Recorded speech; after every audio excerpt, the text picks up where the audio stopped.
Hello, this is your friendly teacher from the What Can I Do podcast education section. We are reading Lord of the Flies.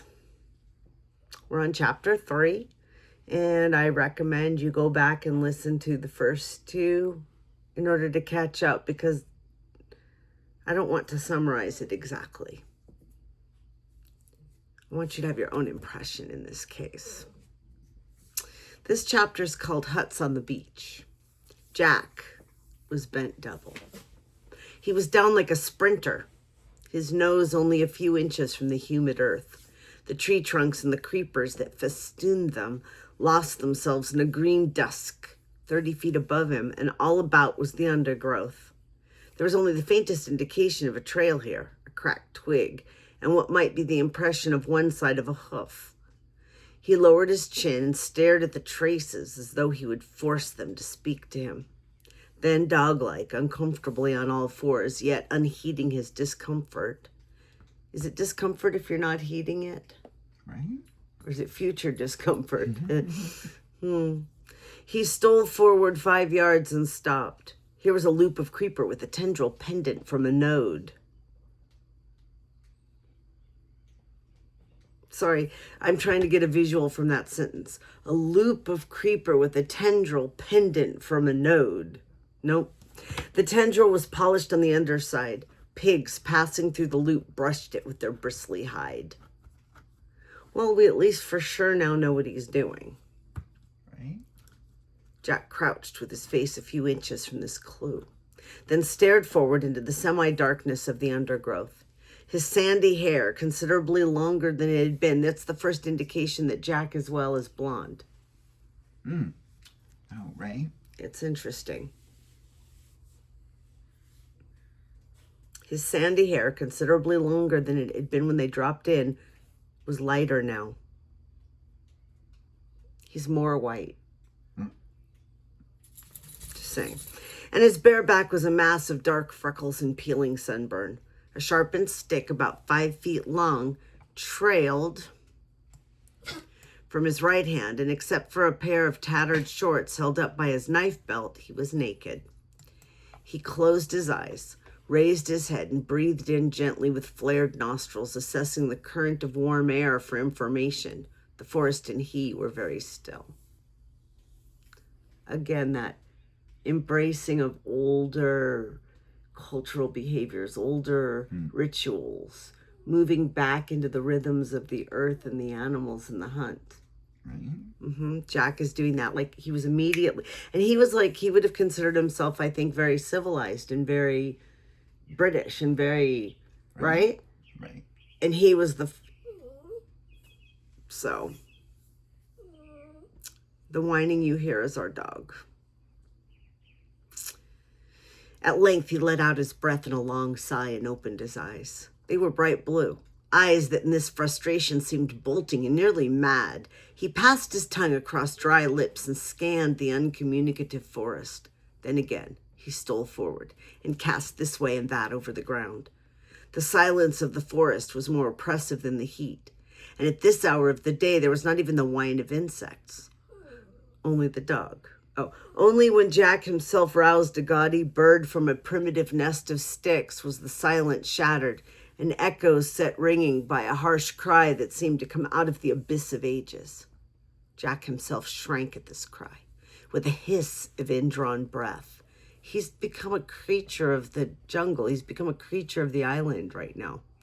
And for a minute became less a hunter than a furtive thing, ape-like among the tangle of trees. Then the trail, the frustration, claimed him again, and he searched the ground avidly.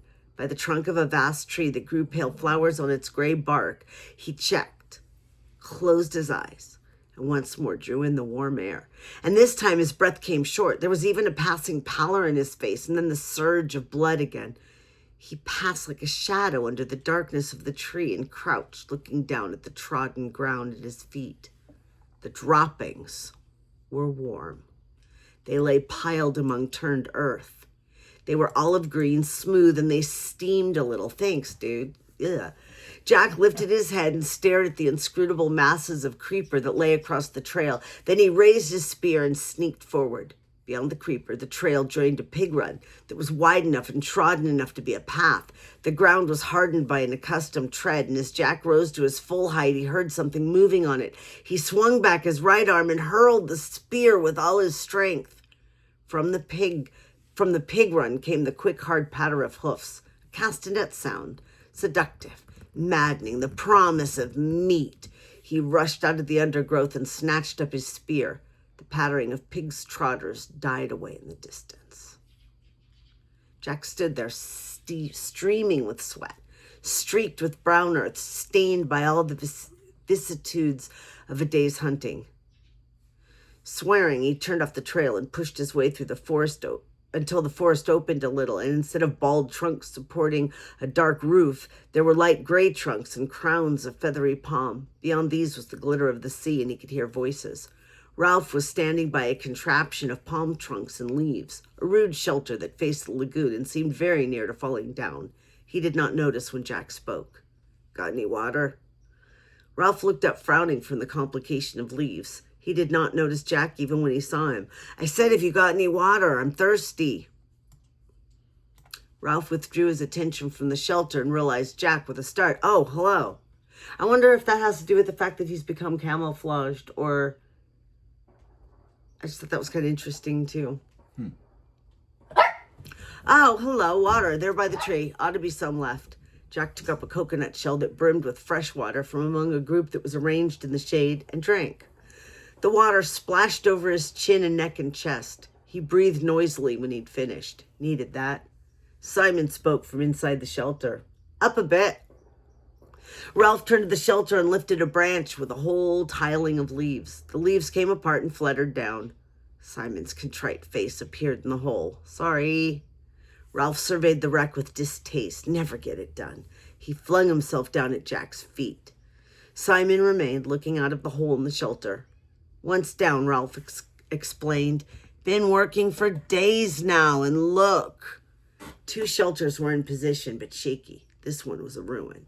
"And they keep running off. You remember the meeting, how everyone was going to work hard until the shelters were finished?" I thought he meant the pigs, but it's the other guy. So one has pigs running off, and the other one has workers running off. Right. Except me and my hunters, except the hunters. Well, the little ones are, he gesticulated, sought for a word. They're hopeless. The older ones aren't much better, do you see? All day I've been working with Simon. No one else. They're off bathing or eating or playing. Well, they are children, for heaven's sake. They are children. In this case. Right. Simon poked his head out carefully. "You're chief, you tell him off." Ralph lay flat and looked up at the palm trees in the sky. "Meetings. Don't we love meetings? Every day, twice a day, we talk." He got on one elbow. "I bet if I blew the conch this minute, they'd come running. Then we'd be, very solemn, and someone would say we ought to build a jet or a submarine or a TV set. And when the meeting was over, they'd work for 5 minutes, then wander off or go hunting." Seems to me, though, that the kids, they're kind of content with this life. What else do kids want anyway but this idea of, what are they doing all day? Nothing. Leisure, no school, they're playing, they're having a good time. Isn't that what people want? What are we working for? To get to retire, to be like those kids. It reminds me of that story about the fisherman I told you about. Right. The idea that the fisherman was told he could do all these things and hire other fishermen and catch extra fish and sell them and all this. And he asked what that would be for. And they said so he could get some leisure time. Or to retire, to have leisure time. And he said, but that's what I'm doing now. The story was more elegant, but there you go. So why would these boys want to work hard? For what? Now, you might think that these children would be missing their families, though. I'm not hearing that. Right. Is survival something that would wipe out your missing them? Or, that's something that's odd. Anyway, when the meeting was over, they'd work for 5 minutes, then wander off or go hunting. Jack flushed. We want meat. Well, we haven't got any yet, and we want shelters. Besides, the rest of your hunters came back hours ago. They've been swimming. I went on, said Jack. I let them go. I had to go on. Figured you could. He tried to convey the compulsion to track down and kill that was. Oh, I see. He tried to convey the compulsion to track down and kill that was swallowing him up. I went on. I thought by myself. The madness came into his eyes again. Already? I mean, how long have these boys been out on their own? I guess you have to speed it up because the book would take too long, right? And they'd be crying and missing their parents, and they'd all be babies for a while before something, Right? Right? But that's not interesting. No. I thought I might kill, but you didn't. I thought I might. Some hidden passion vibrated in Ralph's voice, but you haven't yet. His invitation might have passed as casual were it not for the undertone. You wouldn't care to help with the shelters, I suppose? We want meat, and we don't get it. Now the antagonism was audible. But I shall. Next time, I've got to get a barb on the spear. We wounded a pig and the spear fell out. If we could only make barbs. We need shelters. Suddenly, Jack shouted in rage. Are you accusing? All I'm saying is we've worked dashed hard, that's all. They were both red in the face and found looking at each other difficult. I don't quite understand why they're arguing with one another, except that they both are feeling like failures. Why are they arguing with each other? Oh, there you go. I also guess that they have different priorities, possibly. Right? But the fact that the author feels that the need to hunt is a madness is apparent. Mm-hmm. That's interesting. Or that Ralph does, or both. I almost feel like right now the author's identifying more with Ralph. Right. Because one doesn't cast oneself as the evil, probably. Probably not. Ralph rolled on his stomach and began to play with the grass. If it rains like when we dropped in, we'll need shelters, all right? And then another thing. We need shelters because of the... He paused for a moment and they both pushed their anger away. Then he went on with the safe change subject. You've noticed, haven't you? Jack put down his spear and squatted. Noticed what? Well, they're frightened. He rolled over and peered into Jack's fierce, sturdy face. I mean, the way things are, they dream. You can hear them. Have you been awake at night? Jack shook his head. They talk and scream, the little ones. Even some of the others, as if it wasn't a good island. Astonished at the interruption, they looked at Simon's serious face. As if, said Simon, the beastie, or the snake thing was real, remember? The two older boys flinched when they heard the shameful syllable. Snakes were not mentioned now. Were not mentionable. So that explains why we're not seeing the tears and the fear. They can't. Right. They can't. All of them are shoving it in. Mm-hmm. Okay. Jack sat up and stretched out his legs. They're batty. Crackers. Remember when we went exploring? They grinned at each other, remembering the glamour of that first day. Ralph went on. So, we need shelters as a sort of, home. That's right. Jack drew up his legs, clasped his knees, and frowned in an effort to attain clarity. All the same, in the forest, I mean when you're hunting. Not when you're getting fruit, of course, but when you're on your own. He paused for a moment, not sure if Ralph would take him seriously. Go on. If you're hunting, sometimes you catch yourself feeling as if... He flushed suddenly. There's nothing in it, of course, just a feeling. But you can feel as if you're not hunting, but being hunted. As if something's behind you all the time in the jungle. Now, see if that doesn't tell you something about bullies and about strong armies and stronger countries and all that you start to feel hunted. Putin and Trump, they're both paranoid now. Right. So the hunter becomes the hunter. At least feels like they're the hunted. Right. And eventually, when you take a step too far, or people want their ascension, you do become the hunted, huh? Mm-hmm. Why? Because the shooting. I know, so? Oh, I just thought we might be picking it up on our... So? I know. Oh. I almost wanted to address it, but okay. Oh, huh. So let's go back just a second, because Okay. this is an important section. If you're suddenly... let me do it right, though. If you're hunting, sometimes you catch yourself feeling as if, he flushed suddenly. There's nothing in it, of course, just a feeling. But you can feel as if you're not hunting, but being hunted, as if something's behind you all the time in the jungle. They were silent again, Simon intent, Ralph incredulous and faintly indignant. He sat up, rubbing one shoulder with a dirty hand. Well, I don't know. Jack leapt to his feet and spoke very quickly. That's how you can feel in the forest. Of course there's nothing in it. Only, he took a few rapid steps toward the beach, then came back. Only I know how they feel. See, that's all. The best thing we can do is get ourselves rescued. Jack had to think for a moment before he could remember what rescue was. Oof. So there are these three competing things, right? Right.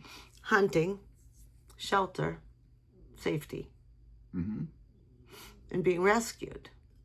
Right. I wonder if that's what these three boys are representing. And then there's Piggy. What is Piggy? The hunt, the shelter, the rescue. What is Piggy? What is Piggy but a conscience of what you maybe should be doing? So there's the safe choice, the optimistic choice. But see, hunting is also practical. It's this other piece to it, though. Right. These are going to develop. Rescue. Oh, yes, of course. All the same, I'd like to catch a pig first. He snatched up his spear and dashed it into the ground. The opaque, mad look came into his eyes again. Ralph looked at him critically through his tangle of fair hair. So long as you're hunters, remember the fire. You and your fire. So the fire was exciting enough when they built it, wasn't it? Not now, though. Now it's not good enough. Now we want death. Is it meat or is it death? Right. The two boys trotted down the beach and turned at the water's edge, looking back at the pink mountain. The trickle of smoke sketched a chalky line up the solid blue of the sky, wavering high up and faded. Ralph frowned. I wonder how far off you could see that. Miles. We don't make enough smoke. The bottom part of the trickle, as though conscious of their gaze, thickened to a creamy blur which crept up the feeble column. They've put on green branches, muttered Ralph. I wonder. He screwed up his eyes and swung around to search the horizon. Got it! Jack shouted so loudly that Ralph jumped. What? Where? Is it a ship? But Jack was pointing to the high declivities that led down from the mountain to the flatter part of the island. What are declivities? I do not know. Well, what are proclivities? Things that you tend towards, right? So what if declivities are tending downward somehow? Right.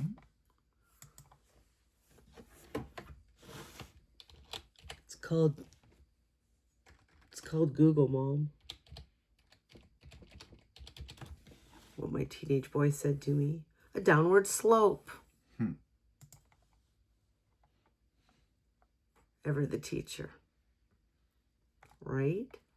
Jack was pointing to the high declivities that led down from the mountain to the flatter part of the island. Of course, they'll lie up there. They must when the sun's too hot. Oh, I get it.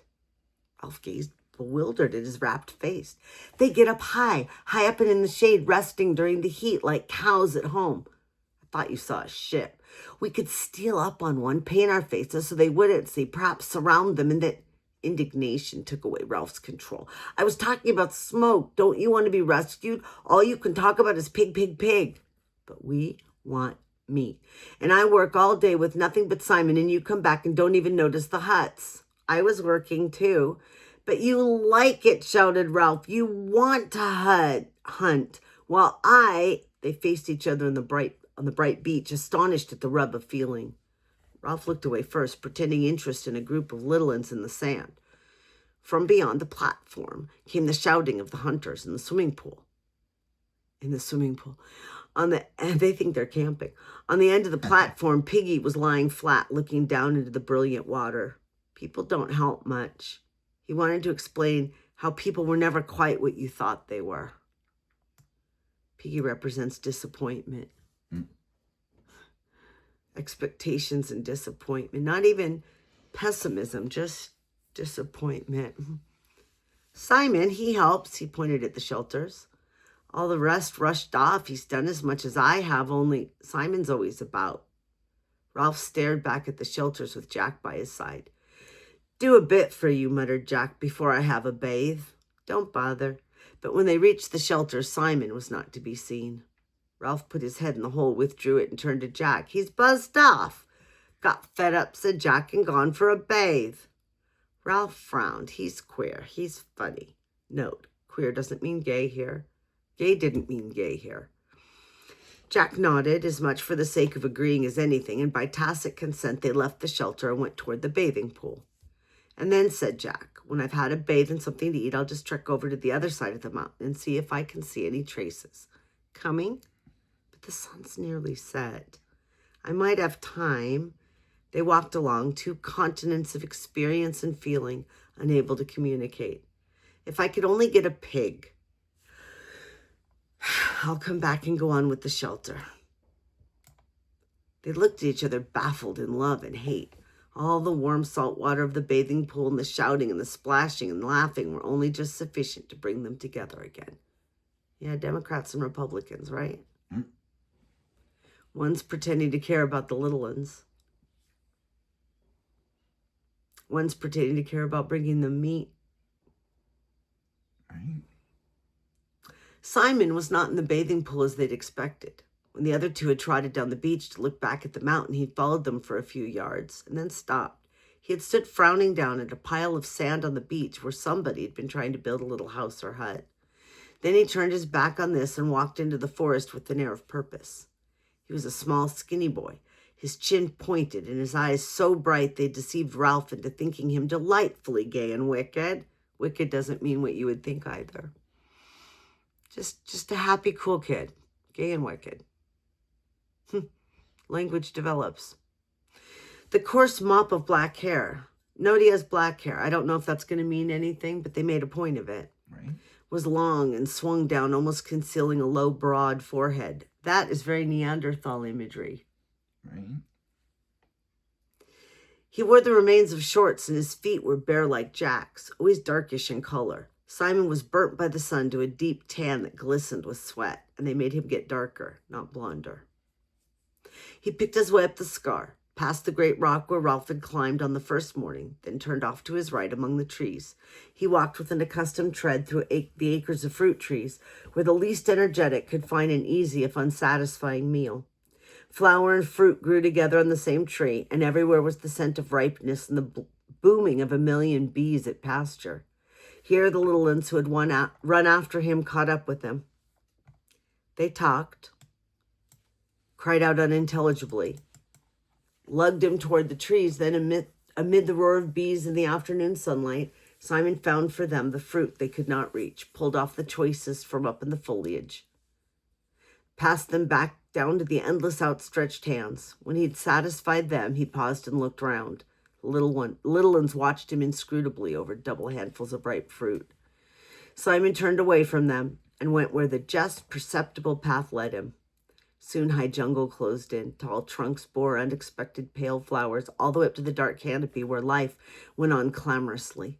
The air here was dark too, and the creepers dropped their ropes like the riggings of foundered ships. His feet left prints in the soft soil, and the creepers shivered throughout their lengths when he bumped them. He came at last to a place where more sunshine fell. Since they'd not so far to go for light, the creepers had woven a great mat that hung at the side of an open space in the jungle. For here, a patch of rock came close to the surface and would not allow more than little plants and ferns to grow. The whole space was walled with dark aromatic bushes and was a bowl of heat and light. A great tree fallen across one corner leaned against the trees that still stood, and a rapid climber flaunted red and yellow sprays right to the top. Simon paused.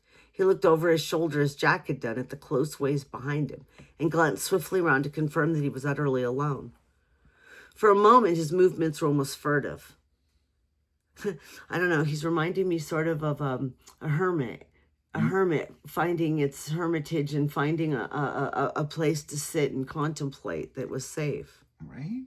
But there's more to this thought, I think. Then he bent down and wormed his way into the center of the mat. The creepers and the bushes were so close that he left his sweat on them, and they pulled together behind him. When he was secure in the middle, he was in a little cabin, screened off from the open space by a few leaves. He squatted down, parted the leaves, and looked out into the clearing. Nothing moved but a pair of gaudy butterflies that danced round each other in the hot air. Holding his breath, he cocked a critical ear at the sounds of the island. Evening was advancing toward the island. The sounds of the bright, fantastic birds, the bee sounds, even the crying of the gulls that were returning to their roosts among the square rocks were fainter. The deep sea breaking miles away on the reef made an undertone less perceptible than the susurration of the blood. Simon dropped the screen of leaves back into place. The slope of the bars of honey-colored sunlight decreased. They slid up the bushes, passed over the green candle-like buds, moved up toward the canopy, and darkness thickened under the trees. With the fading of the light, the riotous colors died, and the heat and urgency cooled away. The candle buds stirred. Their green sepals drew back a little, and the white tips of the flowers rose delicately to meet the open air. Now the sunlight had lifted clear of the open space and withdrawn from the sky. Darkness poured out, submerging the waves between the trees till they were dim and strange as the bottom of the sea. The candle buds opened their wide white flowers, glimmering under the light that pricked down from the first stars. Their scent spilled out into the air and took possession of the island. Maybe I'm not wrong. This one took himself away and found a quiet place to contemplate. Mm-hmm. Mm-hmm. So what does he symbolize now? Safety, in some way. I don't know. We're going to have to see what he does with that. He's cocooned himself right now. Will he come out a butterfly? Interesting. I don't know.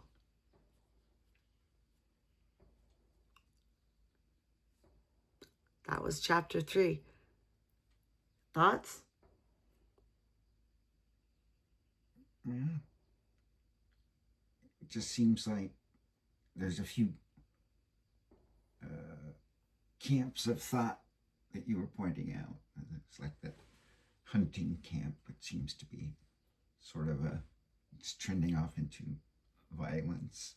And there's the safety, the shelter camp, and the rescue camp. Piggy and Simon sort of seem apart. Mm-hmm. Not so much othered at this point, but yet subtly othered. Right? Something. He thinks one's weird and one's just sort of fat, and you ignore him a little, even though he's smart. So chapter 4 is called Painted Faces and Long Hair. Savages. But you know what else I'm thinking that's interesting? Hippies. Right? There's a lot of imagery there. Woodstock.